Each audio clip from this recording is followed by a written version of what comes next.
Aujourd'hui, le 27 juillet 2026. Première lecture. Ce peuple mauvais deviendra pareil à cette ceinture qui est hors d'usage.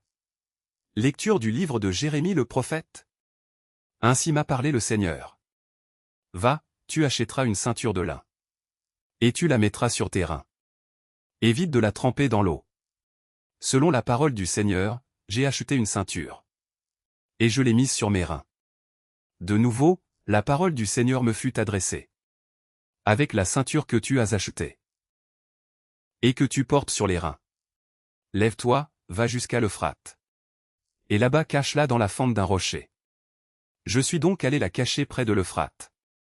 Comme le Seigneur me l'avait ordonné. Longtemps après, le Seigneur m'a dit. Lève-toi, va jusqu'à l'Euphrate. Et reprends la ceinture. Que je t'ai ordonné de cacher là-bas. Je suis donc allé jusqu'à l'Euphrate, j'ai creusé. Et j'ai repris la ceinture.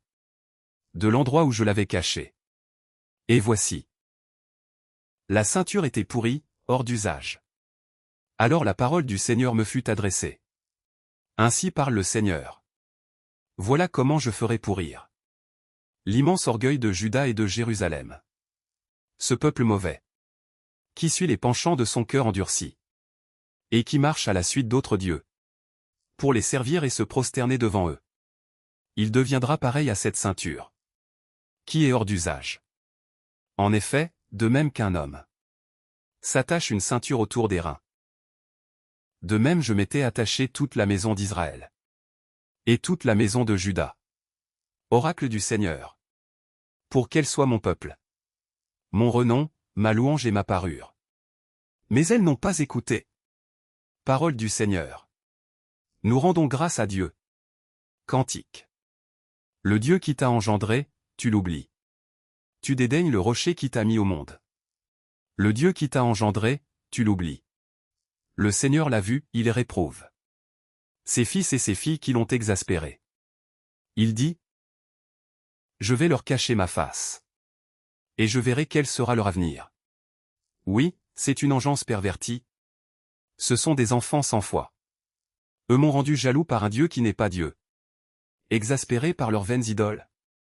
Moi, je vais les rendre jaloux. Par un peuple qui n'est pas un peuple. Les exaspérer par une nation stupide. Évangile. Le royaume des cieux est comparable à une graine de moutarde, si bien que les oiseaux du ciel font leur nid dans ses branches. Alléluia. Alléluia. Le Père a voulu nous engendrer. Par sa parole de vérité. Pour faire de nous comme les prémices de ses créatures. Alléluia. Évangile de Jésus-Christ selon saint Matthieu. En ce temps-là, Jésus proposa aux foules une autre parabole. Le royaume des cieux est comparable à une graine de moutarde qu'un homme a prise et qu'il a semée dans son champ. C'est la plus petite de toutes les semences. Mais, quand elle a poussé, elle dépasse les autres plantes potagères et devient un arbre. Si bien que les oiseaux du ciel viennent et font leur nid dans ses branches. Il leur dit une autre parabole. Le royaume des cieux est comparable au levain qu'une femme a pris et qu'elle a enfoui dans 3 mesures de farine, jusqu'à ce que toute la pâte est levée. Tout cela, Jésus le dit aux foules en parabole. Et il ne leur disait rien sans parabole. Accomplissant ainsi la parole du prophète. J'ouvrirai la bouche pour des paraboles. Je publierai ce qui fut caché depuis la fondation du monde. Acclamons la parole de Dieu. Louange à toi Seigneur Jésus.